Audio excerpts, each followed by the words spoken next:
Assalamualaikum warahmatullahi wabarakatuh. Halo guys, welcome back to my channel Vitanev. Kemungkinan ada 9 pemain naturalisasi yang berpotensi absen untuk membela timnas Indonesia di Piala AFF 2024 guys. Pastinya hal ini bukanlah kabar yang menyenangkan karena tidak dapat dipungkiri skuad Garuda kuat karena diisi oleh para pemain naturalisasi. Piala AFF 2024 yang digelar pada 23 November sampai 21 Desember 2024 tidak masuk kalender FIFA, sehingga pihak klub bisa menolak pemain untuk membela timnas Indonesia. Pemain naturalisasi timnas Indonesia saat ini berkarir di luar negeri, terutama di Eropa. Saat Piala AFF 2024 berlangsung, kompetisi tentu masih berjalan dan hal tersebut membuat para pemain naturalisasi berpotensi tidak bisa memperkuat Garuda. Kemungkinan ada beberapa pemain naturalisasi yang akan absen untuk membela timnas di Piala AFF 2024. Yang pertama, Ragnar Ortmangun. Ragnar akan kembali ke FC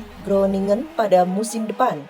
Ia yang nantinya akan bermain di divisi kedua Liga Belanda itu jelas akan menjadi pemain penting untuk FC Groningen sehingga sulit dilepas ke Piala AFF 2024. Yang kedua, Rafael Struijk. Struijk masih kesulitan menembus skuad utama ADO Den Haag, namun penampilan Struijk perlahan mulai meningkat dan berpotensi mampu bersaing di klub yang bermain di divisi kedua Liga Belanda tersebut. Yang ketiga, Tom Haye. Haye akan berstatus tanpa klub setelah kontraknya dengan SC Heerenveen berakhir pada akhir Juni 2024.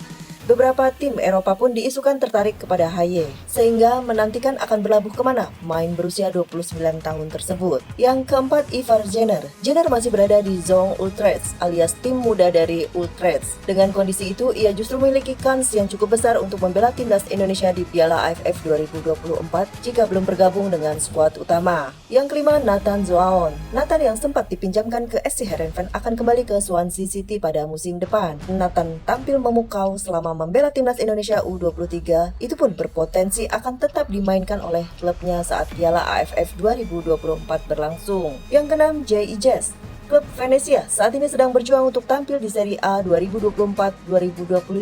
Jay sendiri berperan penting di lini pertahanan tim Serie B tersebut, sehingga sulit melihatnya tampil bersama timnas Indonesia di Piala AFF 2024. Yang ketujuh, Sen Patinama. Sen masih akan bekerja keras bersama Kasyupon pada musim depan sebab mereka baru saja degradasi dari kasta tertinggi Liga Belgia. Kehadiran Sen jelas dibutuhkan sehingga peluangnya kecil tampil di Piala AFF 2024. Yang kedelapan, Sandy Walsh. Sandy Walsh masih bertahan di divisi utama Liga Belgia bersama KV Mechelen pada musim depan. Walsh pun memiliki menit bermain yang banyak di Mechelen pada musim ini. Itu membuktikan betapa pentingnya ia di klub tersebut. Yang kesembilan, Justin Hubner. Hubner saat ini tengah berusaha menembus skuad utama Cerezo Osaka. Saat Piala AFF 2024 berlangsung pun, tim tersebut tengah menjalani akhir musim yang kemungkinan krusial.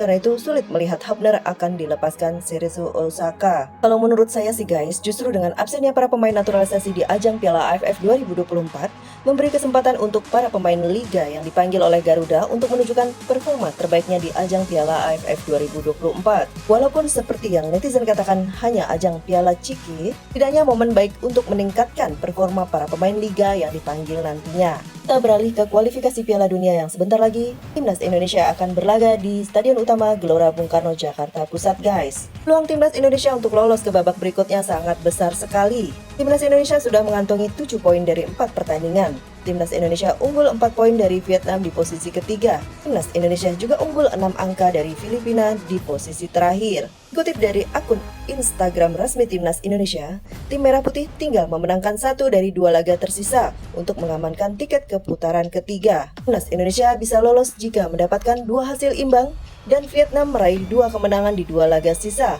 Meski begitu, skenario ini masih menyisakan risiko. Timnas Indonesia harus memastikan diri unggul selisih gol atas Vietnam di klasemen akhir. Timnas Indonesia juga bisa lolos dengan catatan imbang sekali dan kalah sekali. Tiket lolos akan di tangan timnas Indonesia jika Vietnam sebagai pesaing kalah di salah satu laga lawan Irak dan Filipina. Timnas Indonesia masih bisa lolos dengan skenario terburuk jika tim asuhan Sintayong masih bisa lolos dengan 2 kekalahan di 2 laga tersisa. Tentunya tiket lolos tetap harus dilihat dari hasil tim lain yaitu Vietnam. Timnas Indonesia bisa lolos jika Vietnam hanya mendapatkan sekali kemenangan di 2 pertandingan atau seri 2 kali. Skenario timnas Indonesia untuk lolos ke putaran ketiga kualifikasi Piala Dunia 2026.